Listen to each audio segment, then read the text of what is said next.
Cristiano, antes de falar sobre essa trilogia de documentários, especificamente sobre Elegia de um Crime, me conte como foi que o cinema adentrou na sua vida, no sentido de que esses documentários dizem muito em relação ao contexto que você vivia, quanto você traçou uma trajetória muito diferente de outros membros da sua família. Então, como o cinema apareceu durante a sua juventude?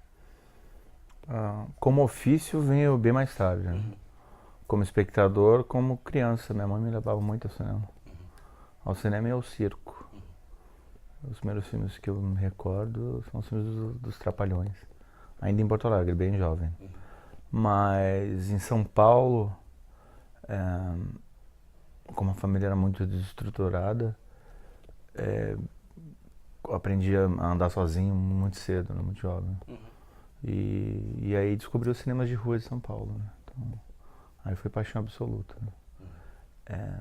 Eu era office boy com 14 anos e vivia na rua e vivia vendo filme nessas salas que já não existem mais, a maioria delas. uhum. Foi um processo natural. Mas antes do cinema, o que entrou na minha vida realmente foi o teatro, né? Posso dizer que é a minha morada primeira, Sim. que eu fiquei 14 anos afastado e estou voltando agora, depois de 2 anos. Uhum, Mas eu nunca imaginei que eu fosse realizar filmes, né? Porque até pouco tempo atrás, isso para quem não tinha recursos, não era de família abastada, é improvável, né? uhum, Isso só acontece com o advento das novas tecnologias, né? A democratização dos meios de produção. uhum, Porque se eu tivesse esperando uma situação ideal para realizar algum filme, não teria feito nenhum ainda. Mas antes nasce um desejo de ver filmes, uma certa cinefilia, uhum, e fazer filmes foi uma consequência natural. uhum. Nunca fui até ela, né? Aconteceu naturalmente. Meu primeiro longa é com 29 anos, é um filme esquecível, chama Corações Desertos, filme em Curitiba. Tinha aquele ímpeto de querer falar sobre tudo, sobre todas as coisas do mundo dentro de um filme, né? Uhum, Mas eu não acho que foi importante para minha formação, porque acho que a grande tragédia para um realizador é esse ato que existe entre um filme e outro, né? uhum, Um músico acorda pela manhã, toca seu instrumento, um poeta escreve, né? O que um cineasta faz quando acorda pela manhã, depois que ele termina o seu último filme, né? uhum, Ele continua na batalha para convencer os outros que ele é capaz de fazer outro filme. uhum, Então, e a cada vez que você recomeça um novo trabalho, um novo filme, o hiato pode chegar, às vezes, até 10 anos entre um filme e outro. uhum, Então, a tragédia é essa, que você tem que reaprender o teu ofício cada vez que você vai trabalhar nele novamente. uhum. Mas, respondendo diretamente essa pergunta, foi um processo muito natural para mim. Assim. Nunca imaginei que eu fosse chegaria a fazer filmes e que, quem sabe, esses filmes fossem chegassem nas salas de cinema e que esses filmes fossem vistos, né? Uhum. Para mim, até hoje, é muito emocionante projetar um filme numa sala de cinema e até lá, às vezes eu vou à tarde, compro ingresso para assistir meu próprio filme, Uhum. ou acordar de madrugada, ligar na TV e tá passando um filme seu. Uhum. Ainda tenho esse prazer. É verdade. E agora tratando um pouco mais do cinema na sua vida, mas agora como ofício, me chama a atenção que depois da sua estreia, eu acredito que seu segundo trabalho foi o Construção, que é um documentário que ele dá início à trilogia do luto, do qual você dedica ao seu pai. E você diria assim que a obra que você produziu até agora, ela está totalmente associada às tragédias pessoais pelas quais você atravessou, inclusive nas ficções que você também realizou, como Antes do Fim? De uma certa maneira, sim, Uhum, né? Mesmo que em termos de forma, narrativa, estéticas, né? uhum, Até gêneros, elas são bem distintas, né? uhum, Mas toda a história da minha família, a minha relação com a violência, esse círculo de violência e pobreza do qual eu nasci, isso está dentro da gente, a gente não consegue anular isso, né? uhum, Mesmo se eu fizer um filme, uma comédia romântica de uma família rica, uhum, feliz, de frente para o mar, a minha relação com essa história vai estar impregnada em cada plano que eu for filmar, uhum, né? Você não tem como fugir disso. Mas eu acho que o meu trabalho tem a ver, não sou eu que diz isso, são os críticos analisando, uhum, com uma pulsão de vida e morte, né? uhum, Mas não como uma ode à morte, né? Mas uma consciência de que a vida é muito frágil, né? uhum, Então a sensação que eu tenho é que quando eu filmo alguém, alguma coisa, algum espaço, que aquilo ali já não vai sobreviver depois de um instante, né? Me lembro que a Lucrécia Martel fala uma coisa bem interessante sobre isso. Quando ela escreve roteiros, né, os personagens são cancros, né, são cânceres. Sim. São doenças que nascem e se extinguem ali no final do filme, né? Eu tenho um pouco essa percepção também. Que tem uma relação entre nostalgia e melancolia. Acho que foi o Manuel de Barros que ele define. Nostalgia é saudade de algo que já passou e melancolia é saudade de algo que nunca aconteceu. Toda vez que eu começo um filme eu tenho esse desejo de criar essa atmosfera, que é uma atmosfera que eu tinha quando adolescente, nesse início dessa minha cinefilia, nessa sala de cinema de rua em São Paulo, que já não existe mais, né? Um certo tipo de cinema que já se perdeu, já faz parte do passado. E fazer filmes para mim está nesse lugar também, né? Essa reconstrução dessa memória, né? Sim. Memória não só de pessoas, mas principalmente de espaços. Eu fiz uma série de 5 filmes que eu chamava de tetralogia, mas agora são 5. Filmes muito experimentais, onde eu me coloco mesmo no risco de querer entender o meu ofício e experimentar a linguagem. Os filmes são pequenos, são feitos de uma forma urgente, em média 6, 7 dias, a custo muito baixo, né? Que eu devo agradecer aos parceiros e amigos que acreditaram nas ideias. Esses filmes, de uma certa maneira, me formam, estou em processo ainda, claro, né? Mas me dão uma solidez como realizador, porque eu tenho a possibilidade de filmar sempre, né? Nesse lugar de tragédia que eu te falei, desse ato muito grande. Mas esses filmes têm temáticas distintas, mas o mesmo personagem, que é a minha grande paixão, né? Que eu tenho uma relação de amor e ódio com essa cidade que é São Paulo, né? Que me deu e que me tirou muito também. E Cristiano, agora entrando mais em Elegia de um Crime, me chama muito a atenção como talvez esse documentário tenha sido um processo muito diferente para você, no sentido de que você está relembrando, expondo uma história em forma de denúncia, mas que tem ainda uma lacuna, né, que é essa falta de uma resolução ao crime que foi cometido, né, contra a sua mãe. Então eu me pergunto como foi a decisão de fazer esse documentário e como ele foi se construindo durante essa busca por essa resolução. O luto ele age de maneira muito distinta para cada ser humano, né? O ser humano é um animal estranho, a gente nasce sabendo que vai morrer, mas não pensa nisso. Num dado momento você tem contato com a morte. Sim. E isso nos afeta de maneiras distintas, né? Para mim, é uma certa proteção. Minha memória, meu corpo apagou a imagem da minha mãe, né? Porque seria insano demais você acordar todos os dias e pensar em alguém que já morreu e da maneira como ela morreu, que foi extremamente violenta, né? Então, antes de mais nada, é uma tentativa de reconstruir a imagem da minha mãe. Eu olho o cartaz aqui e não consigo ver o rosto dela, né? O filme foi eu queria entender por que isso aconteceu, né? Porque aconteceu dessa maneira, né? Porque eu não vejo mais o rosto dela. É claro que tem um desejo de justiça, né? Não de justiçamento, não de vingança. O filme não está nesse lugar para mim. E eu não sei se o filme justifica, mas ele sai de mim. Volto a dizer, o filme não é terapia, né? Não acredito em resiliência, sublimação. Não fiz o filme para me curar, nem quero ser curado, né? Não me tirem de mim a coisa que eu mais tenho, que é minha dor e minha doença. Gente curada é gente muito chata, né? Então eu gosto muito da minha pequena loucura. Mas eu ficaria muito feliz, né? Para mim seria mais importante do que o filme ser bem aceito, do que ele ficar um tempo em cartaz, do que as críticas forem boas, mas que esse cidadão que assassinou minha mãe de maneira brutal, e há indício que ele assassinou outras mulheres, que esse cidadão fosse preso, né? Ele pagasse pelos seus atos perante a justiça. Isso para mim seria uma coisa muito importante. Claro que o filme tem várias camadas, né? Mas antes de mais nada, para mim, é um filme. Isso sempre foi. Quando eu faço esses documentários que têm um prisma pessoal, que na verdade para mim todos os meus filmes têm uma perspectiva pessoal, não poderia perceber o cinema se não for por um prisma pessoal. Se um dia eu for fazer um filme de animação, que acredito que eu não vou fazer, um filme de super-herói, sempre é uma perspectiva pessoal, né? Ao mesmo tempo, quando você trabalha com cinema, teu ofício é ser diretor, né?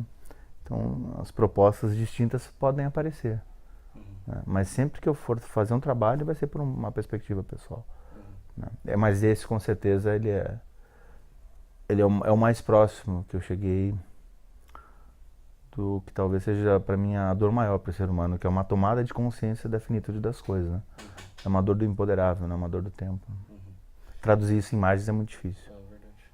E embora, né, você esteja agindo aqui nesse documentário a partir dessa perspectiva pessoal, é algo que tem um alcance muito amplo no sentido de que você está tratando de uma questão que é o feminicídio, que até me parece um termo criminal um tanto recente, né, no vocabulário, né, da sociedade.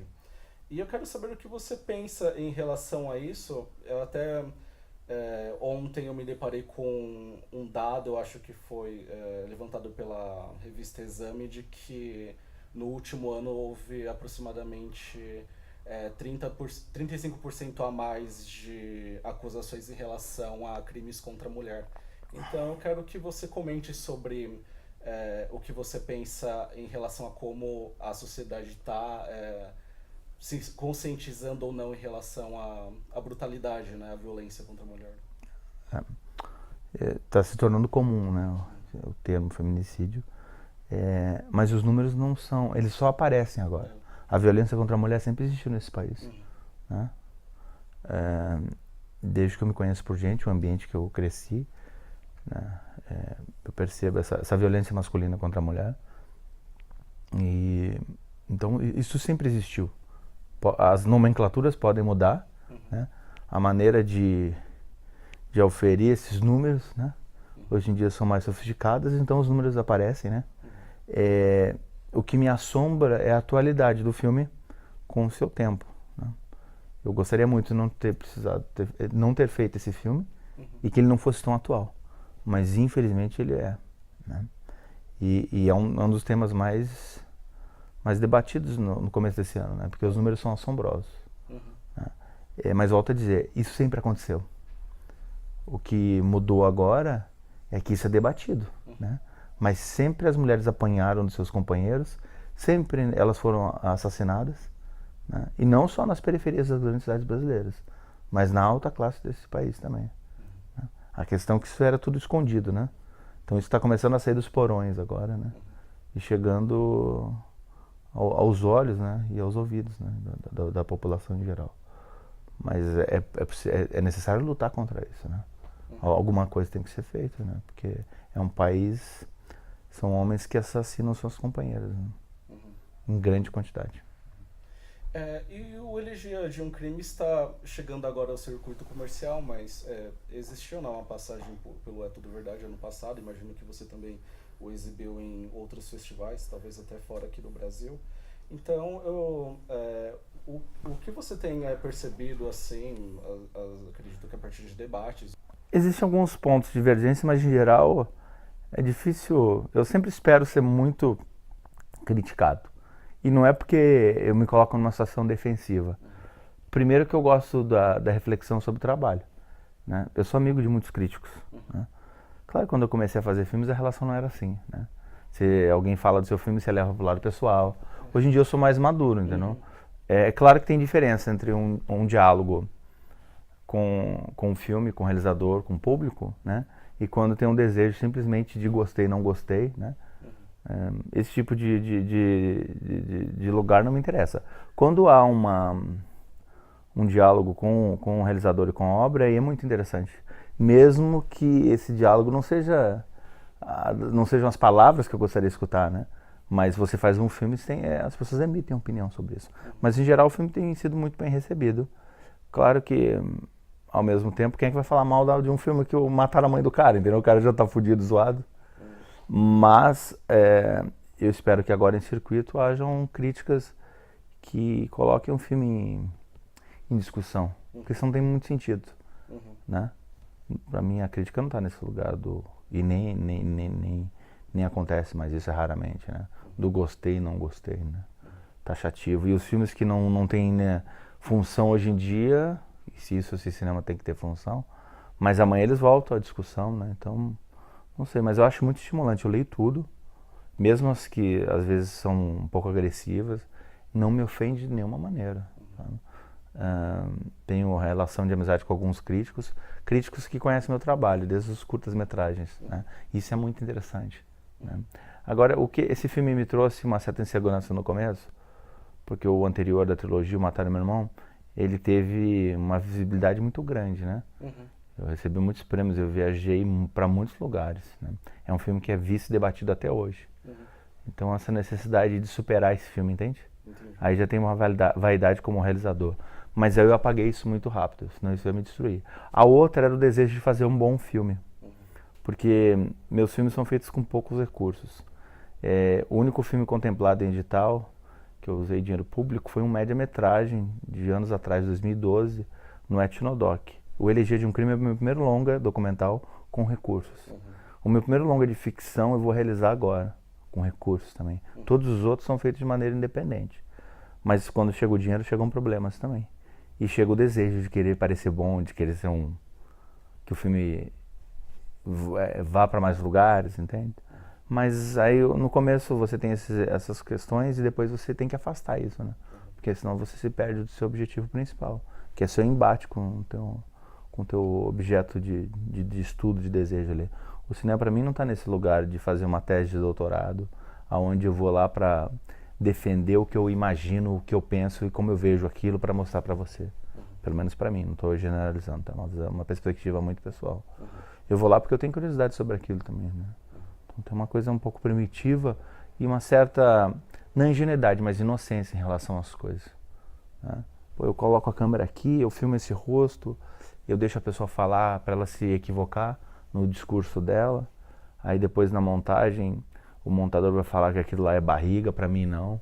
Essa hesitar no que você está falando, o que você está pensando, essa contradição cotidiana, para mim nos remete a um tempo, um batimento do real, sabe?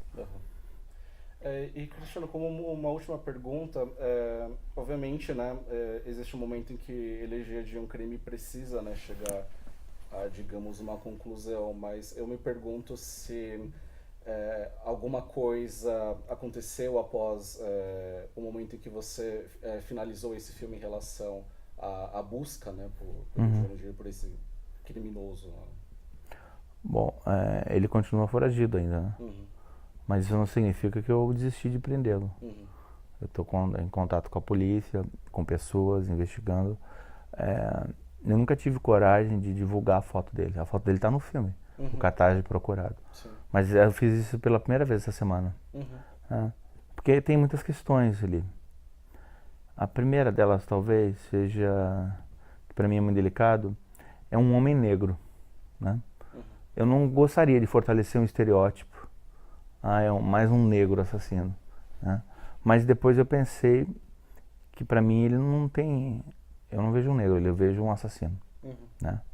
E o ímpeto de prender um homem que matou minha mãe e talvez esteja matando outras mulheres é mais forte do que essas questões. Mas eu sei que isso pode incomodar alguém também, né? Algumas pessoas, que é justificado, né? A outra questão é expor alguém, me colocar num lugar de vingança. Eu não acho isso. Eu me criei no meio da violência, sabe, cara? Mas eu não sou uma pessoa violenta. Eu já tive que ser violento na adolescência, porque eu me criei no Capão Redondo, uma região muito perigosa nos anos 90. Capão Redondo, Jardim São Luís e Jardim Ângela era conhecido como Triângulo da Morte. Ali, de uma certa maneira, você tem que naquela época você tinha que ser um pouco violento para conseguir sobreviver, né? Mas na verdade eu sou bundão, eu odeio violência. Eu sei atirar, mas eu odeio arma. Eu não gosto de nada disso.